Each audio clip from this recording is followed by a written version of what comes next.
할렐루야. 하나님의 은혜가 오늘도 함께하기를 주님의 이름 축복합니다. 예수님은 이 세상에 죽으러 오셨습니다. 또 섬기러 오셨습니다. 예수님이 죽으심으로 오늘 우리의 죄값을 갚으시는 겁니다. 또 예수님이 섬김으로 오늘 우리를 하나님의 자녀로 삼아주신 것입니다. 그 섬김이 다른 것이 아니라 곧 십자가에 달려 죽는 죽음이요. 그리고 더 나아가서 그 섬김이 오늘 우리를 위해서 가르치시고 병 고치시고 또한 복음을 전파하신 예수님의 사역이다라고 할 수 있겠습니다. 이제 이 예수님의 이 사역을 온전히 이루기 위한 마지막 사건들, 마지막 일들이 벌어졌습니다. 그게 다른 것이 아니라 유월절입니다. 유월절이 뭐예요? 이스라엘 백성이 애굽에서 탈출할 때 하나님께서 그 애굽 백성들에게 또는 바로에게 재앙을 내리죠. 그 재앙의 마지막 재앙이 바로 첫 번째 태어난 것은 사람이든 짐승이든 다 죽는 것이었어요. 근데 이스라엘 백성도 그 애굽에 있잖아요. 그러니까는 이스라엘 백성들을 구원하기 위한 하나님의 역사였기 때문에 이스라엘 백성들이 거기에서 구원받을 길을 하나님이 알려준 거예요. 그것은 양을 잡아서 그 피를 문설주와 임박에다가 바르면 장자가 죽는, 첫 번째 짐승이 죽는 그 재앙이 그 집에는 들어가지 않는다 라고 하는 하나님의 말씀이었어요. 그래서 이스라엘 백성들은 집집마다 양 잡죠. 그리고 그 피를 문설주와 임방에다가 바릅니다. 드디어 죽음의 날, 이스라엘 백성들에게는 아무 소리가 들리지 않았고 조용했습니다. 왜냐? 바로 죽음의 재앙이 피를 바른 그 집에는 들어가지 않았기 때문입니다. 그리고서 이스라엘 백성이 애굽을 탈출하게 되죠. 이 사건을 기억하여서 기념하라고 하나님이 말씀했어요. 그래서 그것이 바로 유월절이에요. 곧 양의 피로 이스라엘 백성들이 구원받았다 라고 하는 것을 기념하고 기억하는 절기였던 거예요. 이제 예수님께서 그 절기를 맞이하게 됐어요. 그래서 예수님이 제자들에게 이야기하죠. 제자들이 이야기하죠. 유월절을 어디서 준비할까요? 그래서 예수님이 말씀을 하셨어요. 성내로 들어가라. 그러면은 물 한 동이 가지고 가는 사람을 만날 거다. 그러면 그 사람을 따라가라. 그러면 그 집의 주인에게 이야기하기를 우리 선생님이 제자들과 함께 유월절 먹을 객실이 어디냐고 물으라는 거예요. 그래서 그대로 물어봐요. 성내로 들어가니까는 정말로 물 한 동이 가지고 가는 사람을 만났고 그 사람을 따라가 가지고서는 예수님이 유월절 만찬을 베풀 그 방이 어디냐고 물어보라는 한 것처럼 그대로 가서 물어보니까 그 주인이 큰 다락방을 마련해 주었어요. 그렇게 해서 이제 유월절을 베풀 그런 방을 준비가 마쳐졌죠. 드디어 이제 예수님이 제자들과 함께 앉았어요. 그리고서는 말씀했어요. 15절에 내가 고난받기 전에 너희와 함께 이 유월절 먹기를 원하였다. 이 유월절이 하나님의 나라에서 이루어지기까지 다시는 먹지 않는다. 그러면서 떡을 떼어줬어요. 감사 기도를 드렸죠. 그리고서는 하시는 말씀이 이것을 갖다가 너희끼리 나눠라. 그래서 예수님은 그 떡을 놓고서 감사 기도했고 그 다음에 이 제자들은 이것을 갖다 나누라 했으니까 이 제자들이 떡 갖다가 자기들끼리 나눠 먹게 된 거예요. 또한 그 다음에 포도주 잔을 드시고 감사 기도를 드렸어요. 그리고서는 이렇게 말씀했어요. 19절에 이것은 너희를 위하여 주는 내 몸이다. 너희가 이를 행하여 나를 기념해라. 그리고 또한 저녁 먹고 난 다음에 잔을 주시면서 이것은 피로 세운 새 언약이다. 그러면서 예수님이 포도주를 주시죠. 그래서 떡과 포도주를 먹고 마셨는데 바로 이것이 예수님이 베푼 유월절 마지막 만찬이 되었어요. 왜냐하면 이 만찬을 먹고 난 다음에 예수님이 체포가 되기 때문이에요. 자, 여기에서 떡을 주면서 내 몸이다, 잔을 주면서 내 피다 라고 했는데 예수님은 이와 같이 오늘 우리에게 떡이 되어주시고 예수님이 오늘 우리에게 피가 되어주셔서 오늘 우리에게 이 음식을 통하여서 먹고 마시게 한 것이고 우리의 몸에 들어온 거예요. 그러므로 음식을 먹으면은 어떻게 돼요? 그 음식이 소화가 되어 가지고서 우리에게 살이 되고 피가 된다 라고 얘기하잖아요. 오늘 예수님은 이 떡을 주면서 내 살이다, 또 피를 주면서 내 피다 라고 했는데 피는 생명이죠. 오늘 이렇게 해서 예수님이 그의 몸을 우리에게 마지막으로 다 베풀어 주신 거예요. 그 예수님이 베푼 이 유월절 만찬을 통하여서 바로 유월절이 무엇인지를 알려준 거죠. 바로 양의 그 피를 문설주와 임방에다 바름으로써 죽음의 재앙이 지나갔다라고 했는데 그 피는 양을 잡을 때에, 양을 죽였을 때에 나오는 거예요. 그래서 결국은 문설주와 임방에다가 피를 바른 것은 사실은 피만 바른 것이 아니라 살도 찢은 것이요, 그리고 피까지도 바른 것이므로 그 양은 죽음으로써 그 집에 죽음의 재앙이 들어가지 아니하게 막은 것이죠. 바로 그 양이 누구냐? 예수님이죠. 예수님이 오늘 우리에게 살이 되고 피가 되어 주셔서 믿음으로 그 예수님을 받아들일 때에 오늘 우리에게 죄와 죽음의 재앙은 이제 떠나가는 거예요. 사라지는 거예요.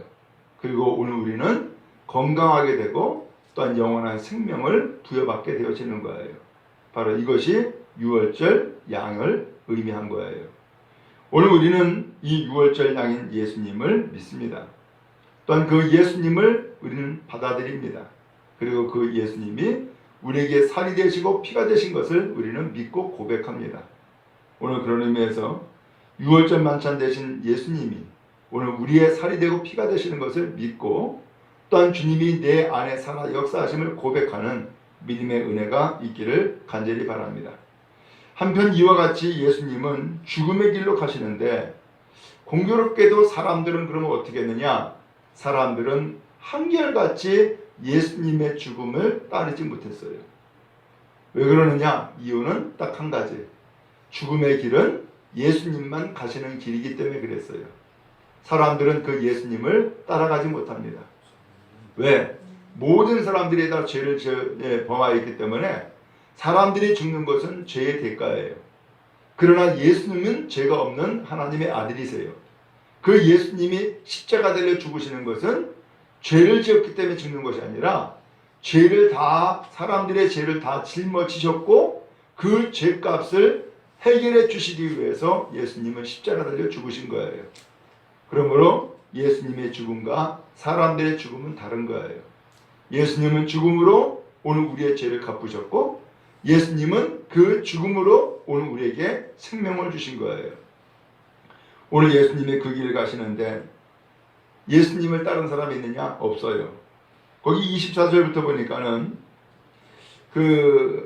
이 제자들이 예수님이 그렇게 유월절 만찬이 되셔가지고서는 살이 되고 피가 되시는데 이 일을 두고서도 무슨 일이 생겼느냐? 제자들이 서로 싸우는 거예요. 누가 크냐라는 거예요. 누가 잘났냐? 이거 전혀 예수님의 가는 길을 이해하지 못했기 때문에 벌어진 사건이죠. 예수님이 얼마나 기가 막혔겠어요. 그래서 예수님이 이야기하죠.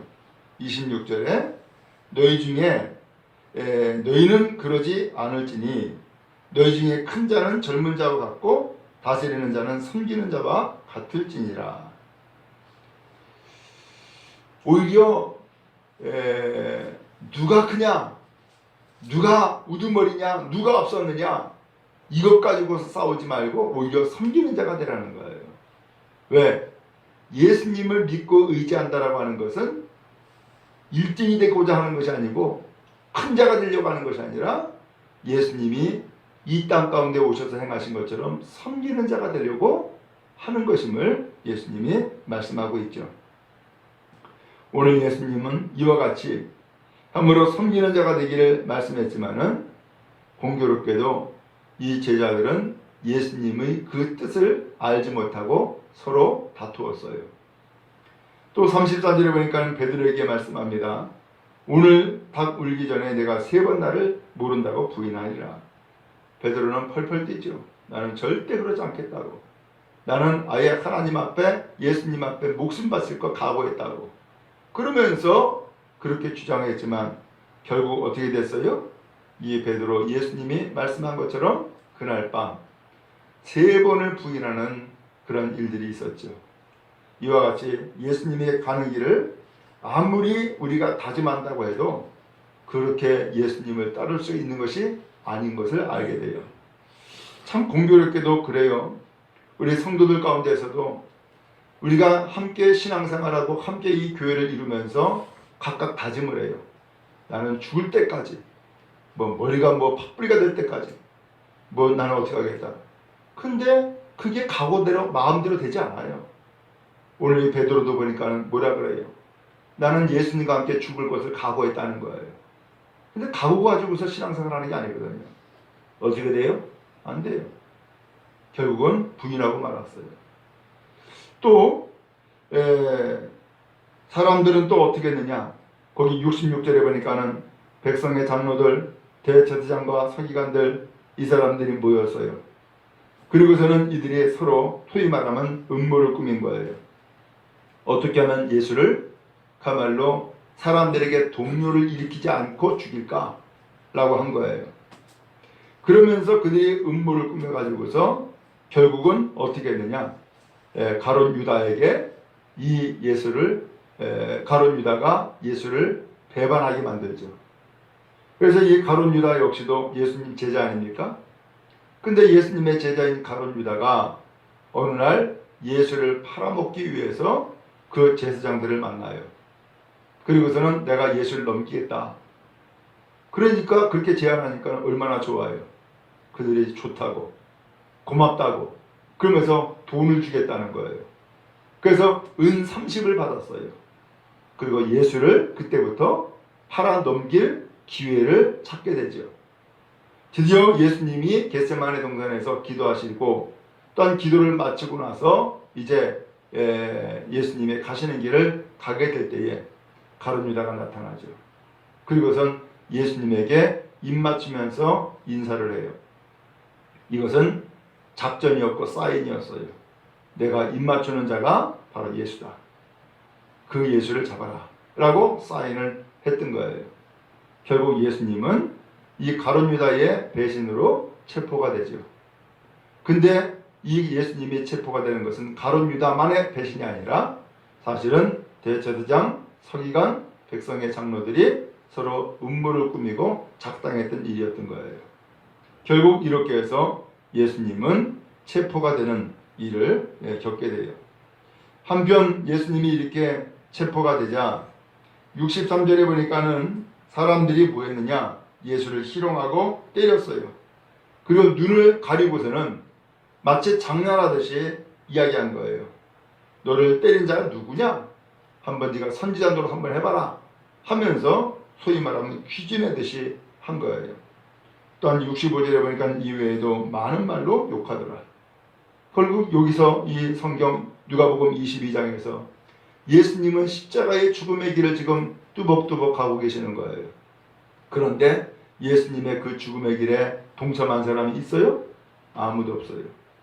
다 부인하고 배반하고 팔아먹고 음모 꾸미고 작당하고 예수님 조롱하고 또한 예수님을 때리고 욕하고 한결같이 예수님을 배반하고 등진 사람들 뿐이었던 것을 보게 되어져요. 그나마 나은 사람이 누구냐? 그 유월절 만찬을 베풀 때에 그 방을 내준 사람 누군지 몰라요. 이름이 없어요. 이 사람은 성 안에 물동이 지고 가는 사람이었다. 이렇게만 표현하고 있어요. 여러분, 이름도 없이 빚도 없이 예수님을 모시고 이름도 없이 빚도 없이 예수님을 따른 이 한 사람, 이 사람이 유월절 만찬을 준비한 방을 내어준 사람이었음을 오늘 성경에서 볼 수 있게 되어져요. 여러분, 그런 의미에서 오늘 우리가 예수님 앞서가지고서 내가 이룩하겠다, 안 됩니다. 그것이 예수님을 따르는 것이 아니라 반대로 내가 그 길을 주도하고 예수님을 따라오라고 하는 그러한 뒤바뀐 일이 생겨버리고 맙니다. 그러나 그 한 사람, 예수님께 유월절 만찬을 위해서 방 내준 사람은 그가 자기가 주도하는 것이 아니라 예수께서 주도하여서 그 방을 가신 것을 보게 되죠. 바라기는 주님을 우리는 믿고 따르고자 합니다. 어떤 사람이 되어야 될까요?